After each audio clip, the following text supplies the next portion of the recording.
Racist uncle calls me a loser, and ends up homeless and in jail. My dad has 3 siblings, all older than him, and they are all equally SHT human beings. They bullied my dad for years and made his childhood hell after their parents divorced due to him being slightly darker in skin tone than them. They were abusive racist Fs, and the worst of them was my older uncle, who was a big bully and a snob that saw himself as better than anyone else. All the bullying and the bad treatment screwed up my dad mentally so much that he became a raging alcoholic, which made my life a living hell as a result. I moved out 2 years ago, but it caused me many traumas that I am still dealing with to this day. In my country, the most important year in your life is your last high school year. It ends with a nationwide exam that determines if you even can go to university or not, and the success rate in this exam is fairly low. If you fail, it's either you drop out and move to low-paying jobs that will never let you amount to anything due to our country's bad and declining economic state, or you just keep repeating till you get your degree and go to a university that you don't even want to be in, but at least it's a safety net that can hopefully get you out of the country one day.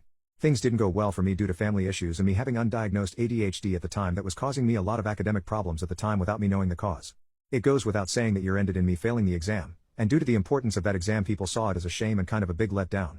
Needless to say, my family never had a relationship with my uncles, especially because they looked down on us due to my father being an alcoholic and us being dirt poor.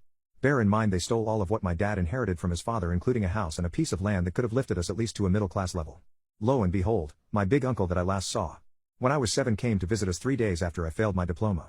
I already did not like the guy after all the stories that I heard about him, and his visit felt weird since he had no business being around us at all and somehow he came uninvited. My mom sat him down and started making the usual small talk, and then she called me saying that he wanted to say hi. He turned to me and said, "Oh, look how much you've grown up, it's been a while since I've seen you. You look just like your dad. I guess the apple doesn't fall far from the tree." He then let out the most loud and sarcastic evil laugh ever. I asked him, "What do you mean by this?" He replied, "Well, I heard you failed your high school exams. Guess this branch of the family is bound to be the losing side." After that, things devolved into a shouting match and he left. After what happened, I was mad for a while.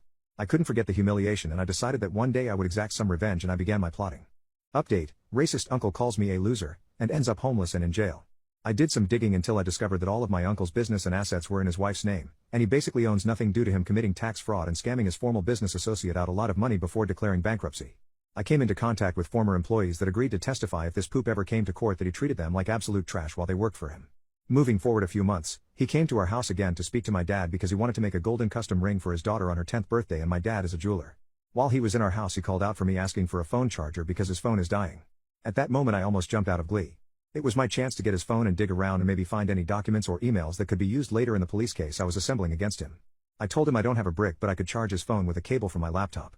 With him not knowing any better like the boomer he is, he gave me the phone without batting an eye. His phone had a passcode and asking for it was too suspicious, so my plan to check his email went down the drain, but still I removed his SD card, put it in my laptop and copied all his files, charged his phone and gave it back. He eventually left and boom, I locked my room and started to check all the files. I found nothing at all, but as soon as I was giving up I found a well-hidden file with a few videos on it, and then I struck gold. A full-blown intimacy tape of him with another woman with his face fully visible, clear as daylight. I was literally singing to myself from excitement.